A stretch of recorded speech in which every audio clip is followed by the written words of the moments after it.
Alors, bonjour, bienvenue dans cette vidéo où nous parlons de ma maison, mon œuvre. Installez-vous bien parce que les secrets d'un entretien efficace ici, ce n'est pas juste du physique, mais c'est aussi du spirituel. La vie est spirituelle et le surnaturel gouverne le naturel. Ce qui se passe dans nos maisons, paix, prospérité, santé, joie, communication, fidélité et les choses semblables, versus désordre, pauvreté, colère, maladie, infidélité et les choses semblables sont la conséquence des esprits qui cohabitent avec nous. Ceci se passe par, premièrement, nous parlons ici de l'entretien de la maison. L'entretien de la maison passe par, premièrement, la garde de la maison et passe par la consécration permanente de sa maison. Tu dois, femme, consacrer ta maison au moins une fois par semaine. C'est important. Ça veut dire, je prends l'huile d'onction, je consacre l'huile dans le sang de Jésus, ou si j'ai une huile qui a été consacrée par mon accompagnateur spirituel, par mon pasteur, je prends cette huile au moins une fois par semaine, je mets sur les linteaux, les poteaux de ma maison, je mets sur les portes, je mets sur les fenêtres de ma maison.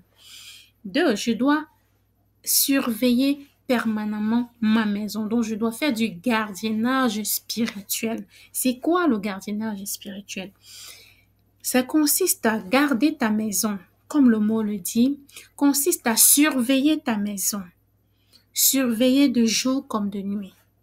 Tu dois surveiller qui entre et qui sort.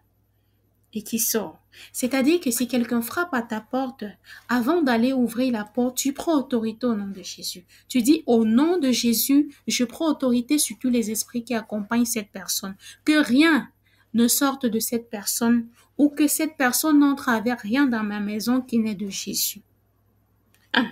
Si quelqu'un est venu chez toi, quand la personne est en train de partir, tu fais pareil.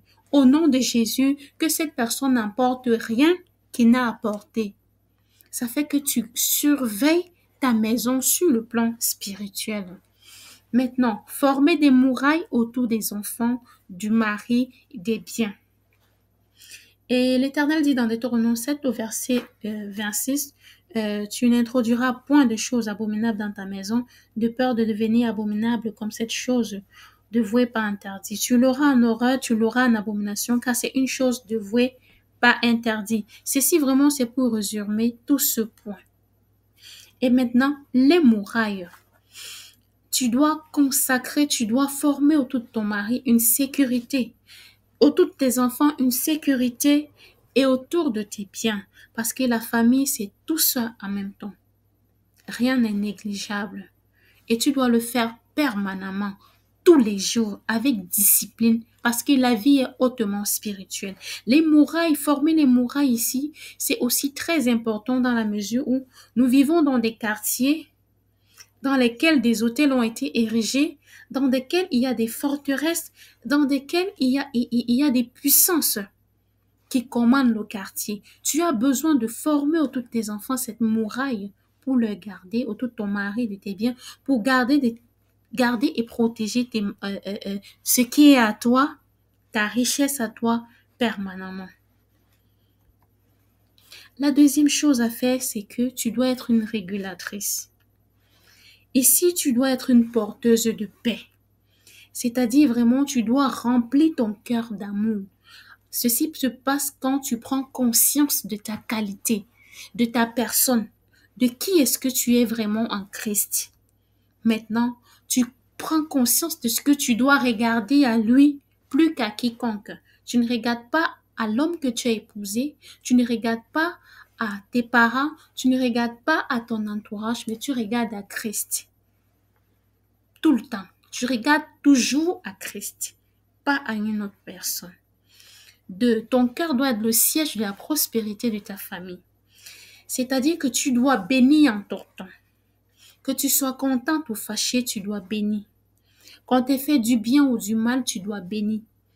Que vraiment tu sois de bonne humeur, en santé ou pas, ton cœur doit être rempli vraiment de paix. Tu dois bénir en tout temps. Tu dois bénir, et tu dois toujours bénir. Ceci passera par le pardon. C'est pour cette raison que tu dois pardonner 70 fois, 7 fois. Oui, tu dois pardonner. Car, comme la parole de Dieu dit dans Matthieu 18, versets 21 à 22, alors Pierre s'approcha de lui et dit, Seigneur, combien de fois pardonnerai-je à mon frère lorsqu'il péchera contre moi? Sera-ce jusqu'à 7 fois?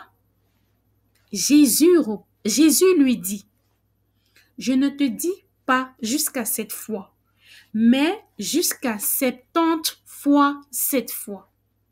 Pardonne autant de fois que la vie te demande. Pardonne, pardonne, pardonne, pardonne, pardonne. C'est comme ça. Parce que le Seigneur, lui, il nous pardonne toujours. Comme la parole le dit dans Matthieu 6, verset 12 et puis au verset 14. Pardonnez-nous nos offenses comme nous aussi nous pardonnons à ceux qui nous ont offensés.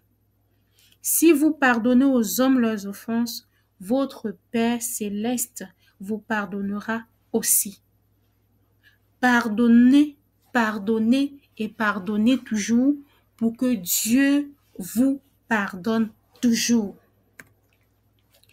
Troisièmement, vous devez être entreprenante et travailleuse. Ceci passe vraiment par trouver sa vision dans celle de son mari, pour qu'il y ait une complicité spirituelle dans votre couple et dans vos réalisations, qu'il y ait vraiment une connexion, qu'au-delà de l'amour, qu'il y ait c'est quelque chose en vous qui est indestructible, qui est inaltérable, qui est inarrêtable, qui est c'est quelque chose qui vous lie, ce quelque chose que vous-même, vous ne comprenez pas. Femme, aimez le travail et contribuez pour l'épanouissement de votre famille. Oui, ne soyez pas un bijou, ne soyez pas quelque chose qu'on entretient, mais soyez une main qui aide à attacher le paquet. Soyez responsable et responsabilisez vos enfants pour ne pas sombrer à cause de la fatigue. La vie de famille, la vie de femme, ça demande beaucoup en termes de responsabilité.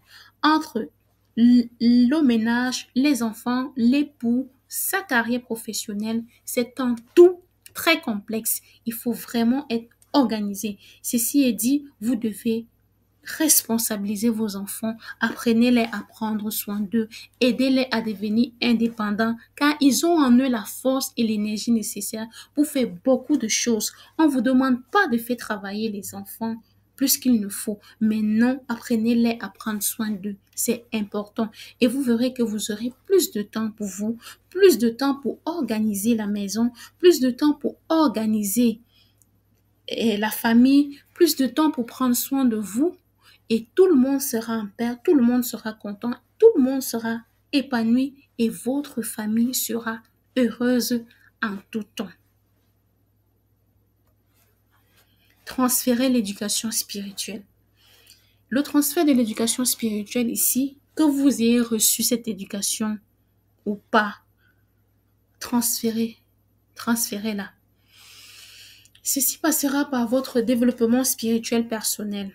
La prière, le jeûne, la communion avec l'Esprit et le Saint-Esprit et la prière avec les enfants.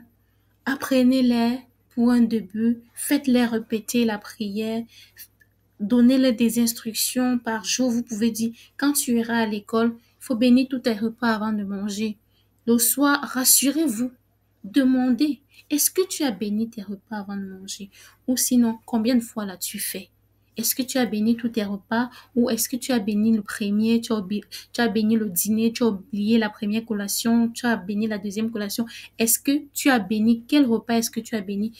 Est-ce que tu as oublié de faire l'autre? Sinon, fais comme ça et faites le suivi en fait. C'est ce que je lui dis. Faites le suivi après. C'est très important pour suivre l'éducation spirituelle des enfants. Nous sommes dans une dispensation où la violence sociétale, la violence spirituelle est en train de faire des ravages. Nous avons des loups dehors qui sont à la conquête des étoiles. Tout est mélangé, tout est mêlé. On a mélangé tellement de choses que vraiment, il manque dans leur sphère de pureté, il manque dans leur sphère d'étoiles saintes, il manque dans leur sphère des vrais appelés. Ces personnes qui ont des dons spécifiques, ces personnes qui ont ces choses que Dieu envoie sur la terre pour transformer. Et ces choses se trouvent en vos enfants. Gardez ces enfants. Apprenez-leur à prier. Transférez cette éducation. Aidez-les à comprendre que la vie est spirituelle tôt. Parce que nous ne pourrons plus camoufler cela. Nos parents ont camouflé le fait que la vie soit spirituelle. Ce qui fait que c'est quand nous grandissons, nous affrontons certaines situations, que nous sommes confrontés à la spiritualité et nous commençons à apprendre à connaître. Apprenons à nos enfants tôt que l'homme, c'est le corps, c'est l'âme, c'est l'esprit. L'homme, c'est le spirituel et le physique.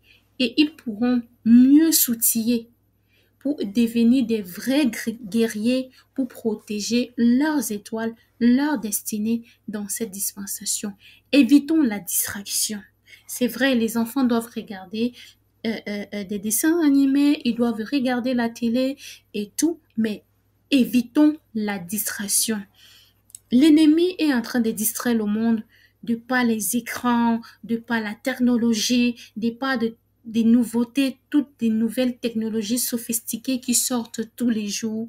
Distraire le monde, les bruits, les buzz, toutes ces choses sont en train de distraire le monde pendant que nos enfants se font manipuler, pendant que nos enfants se font envoûter, pendant que nos enfants se font initier à des choses compliquées, que ce soit dans les écoles ou que ce soit dans la société.